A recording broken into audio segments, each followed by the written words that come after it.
Right to Pat Kessler. Pat, your reality check. So excited to get on the air right now. It just exploded all over my face, but let's get to it. Illegal votes in Minnesota. Yeah, you know, I'm getting a lot of pushback on this from our viewers.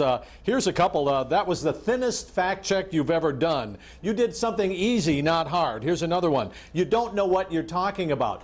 A lot of people are really worked up about this because there are a lot of people who believe there is widespread voter fraud. That's what President Trump says. The president claimed there were 3 to 5 million illegal voters in the election that he won. Now, Minnesota's share of that would have been, 50 to 60,000. Think about that. Illegal votes, 50 to 60,000 in Minnesota.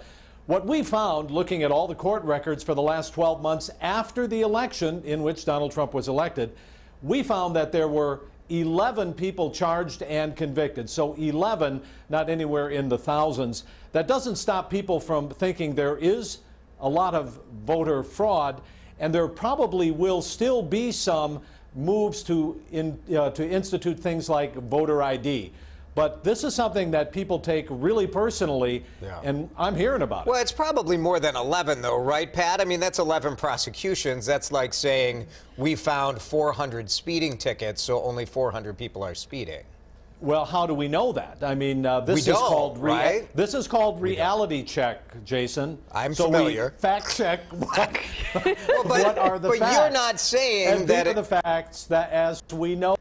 See, I'm going to make you disappear. Look at that. Look at the power I have here, Pat. I am curious, though, Pat, what were those 11 people, what were kind of the reasons for voting illegally? Yeah, you know, talk about it to Jason's point, actually. You know, there were 66 investigations. There may be more, but this is consistent over many years. You know, we don't have thousands of people voting illegally here in Minnesota, despite the claims. Now, some of the reasons are kind of interesting, though.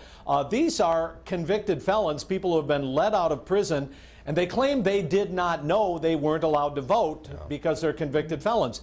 That was interesting to me. Also, we looked at another case where this person was not even a citizen of the United States, and he voted because he thought he could because he had a permanent residence card.